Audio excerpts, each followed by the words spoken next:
Did I just lose every single pink lady apple on this tree before I even got to my first harvest? G'day and welcome back to another video in Bowler's Backyard. And today is a tough one. This is the pink lady apple tree and we've been growing this. This is my baby. I've been growing this for 2 years, a bit over 2 years. I've given it every chance to succeed. I've put bird netting over it. I've given it fertilizer. I water it often. And you can see these beautiful little apples growing on it so far. And I'm so excited to taste them. But I've only just realized that something may be about to devastate the whole tree.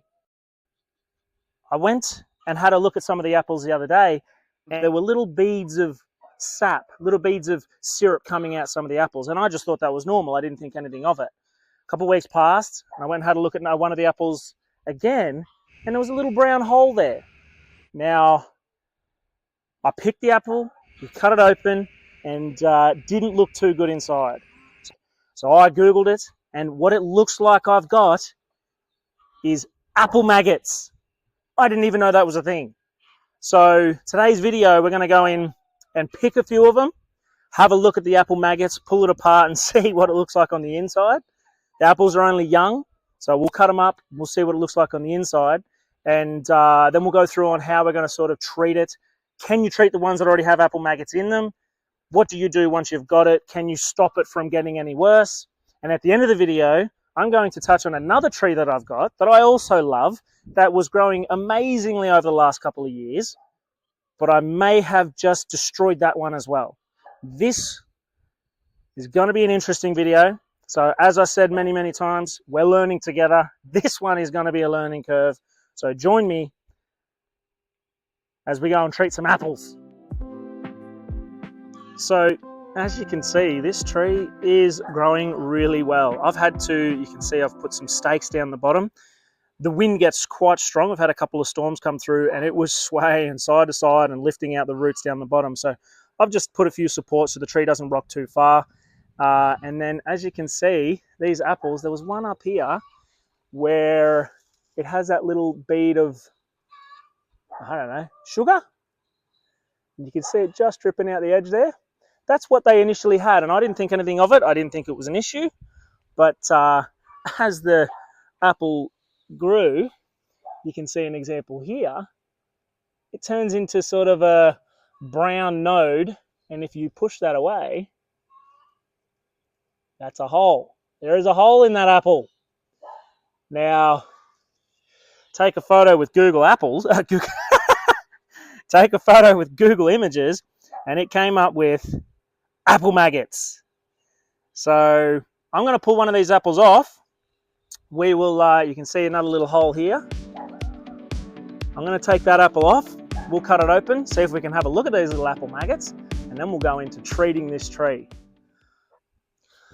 All right, let's cut open a few of these tasty little morsels and see if we can't see any of the little apple maggots inside for research purposes.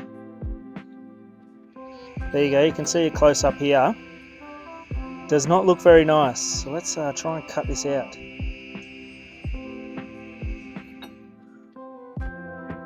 I don't really want to cut the maggot in half, to be honest. Oh, there's such baby little apples.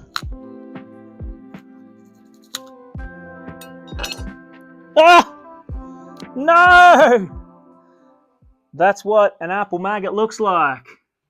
Eating my prized possession, pink lady apples, before I even got to taste a single one. Here you go. Here's it up close.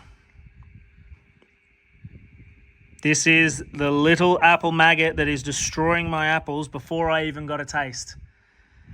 Oh my goodness.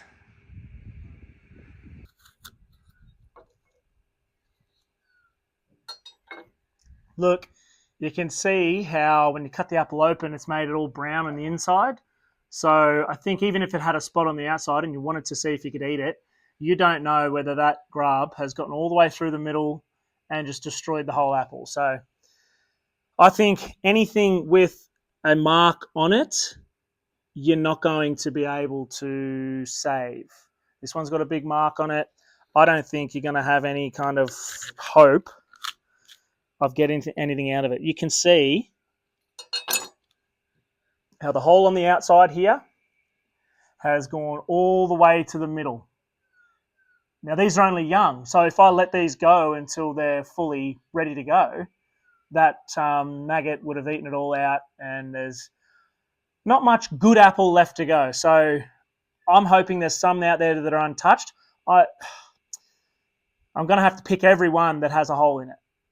They're just not going to, I'm going to have to leave them on the tree. And once they're in the apple, I don't think I can treat it at that point.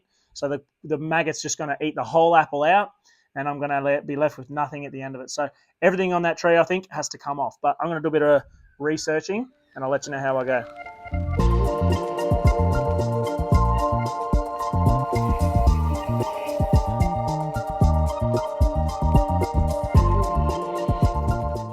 So I reckon that is about half of the apples that I've picked. I've left probably maybe a dozen still on the tree, and maybe a couple more. A bunch of them have little sugar bead droplets on them, and I don't know whether that is a fly has laid an egg already in it.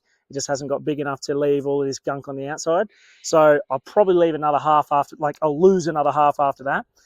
I'm doing some research on what items to go buy, see if I can go to the shops today and get some traps. But we'll do a little bit of research on that now.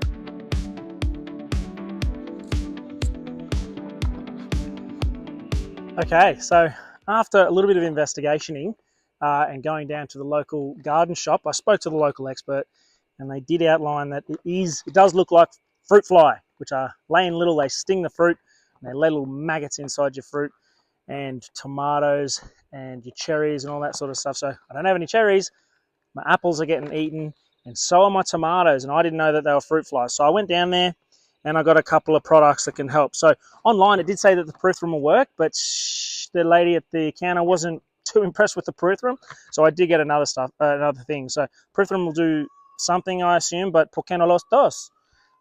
She gave me malathion. Now that is in fact specifically for fruit fly.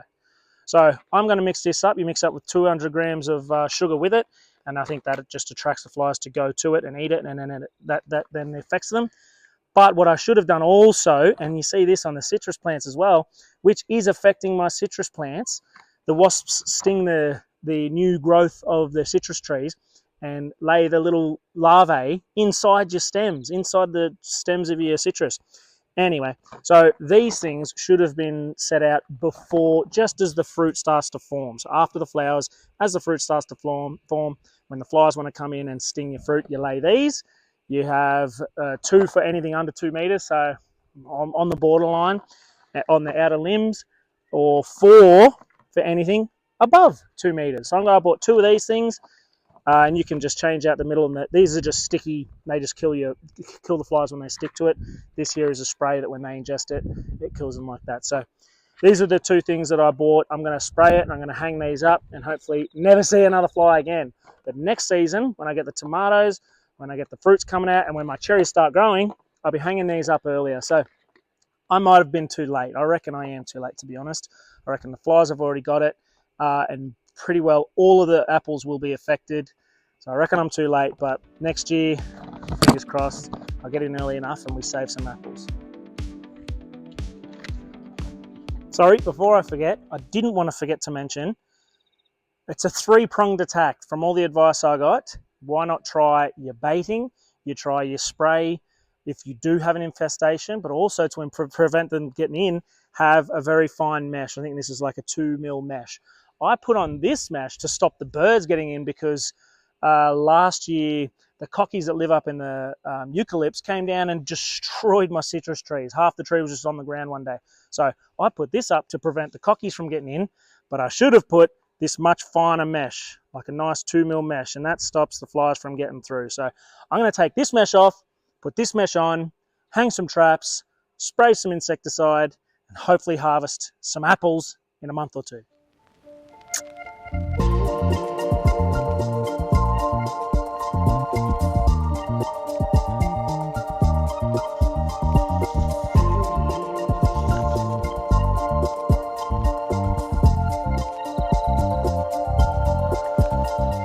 Now it's important to not spray the tree while the flowers are flowering, because you'll kill all the bees and the good insects that are going to try and, especially with the harder stuff, harder than this, you'll kill the bees that are trying to pollinate all the flowers. One thing that I cannot forget to mention is that when the apples, when you either pick the infected ones or they fall off the tree, to not leave them on the ground. Make sure that you pick them up, put them in the bin. Even leaving them in the bin is risky. Maybe bag them up so that whatever's in the bag cannot get out. The grubs inside are still alive. They will still drop out, and if they get out and mature and fly away, you've still got the infestation. So any apples that fall off the tree or any apples you pick, make sure you bag them, make sure that they're secure, and or burn them and get rid of them like that. So that is what has happened to my prized pink lady apple tree. I've got infested with apple maggots. I've already had to take off half of them, and they're all got infested and got holes in them and little maggots living inside of them. So I'm pretty upset about that. But there is another tree that is almost gone, it looks like, and that was no one's fault other than my own, I think. Anyway, so let's go and have a look at that tree. Okay, so this tree you can see behind me is actually probably the first fruit tree. I think it is the first fruit tree that I planted, and then I built the chicken coop right next to it, as you can see. So it provides perfect shade in the summer heat for the chooks. And one thing I did not know is that it takes 3 to 4 years for the cherry tree to mature. So I haven't actually had any fruit on this tree. It's probably 2.5 years old. So I'm waiting for it to fruit. And I think you could probably see in this camera, but I'll get some other shots. You can see that half of the tree looks like it's dead or dying, or the leaves have all died off. Now, this was a mistake made by me. And as I showed a spray container that had insecticide written on it.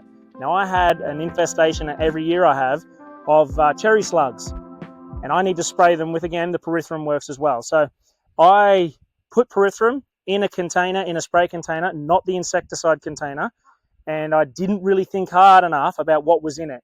And what I'd put in it before was a selective weed kill that I use on my lawn. And so what was in the nozzle, what was in the hose, was the weed kill, and then I filled it with pyrethrum, and I've started spraying the tree. And as you can see, half of the tree, or at least the first couple of leaves that I've sprayed with, have completely died off. So hopefully that doesn't kill it to the core of the branch, and I need to chop those branches off. Hopefully they come back when it starts growing again. But it's a little lesson to make sure you label all of your spray cans. Don't use your insecticide in your herbicides. All right. So I've used my selective weeds killer on the cherry tree, and nearly knocked it on the head. But look, there are leaves. Obviously, it's still alive. It'll come back. This is coming up in year 3. So in a couple of years' time, hopefully I can see some big, beautiful cherries. But that is a lesson. We've had a couple of hard lessons to be learned, and as I said, we're learning together. We've got some maggots in our apples, and I nearly knocked the cherry tree on the head. So if you'll keep coming along, keep coming on the journey with me in Bola's Backyard, we will learn, and hopefully you don't have to make those mistakes as well. So thank you so much for joining me in this video. Hopefully we can salvage some apples on that apple tree, and hopefully the cherry tree bounces back. But again, we've got so many things to do. So join me on the next video, and we'll see you there. Cheers. What I've also noticed is they seem to go to the bum of the apple, down the bottom there. If you look closely in this one, you can actually see the little maggot in there. Look at it.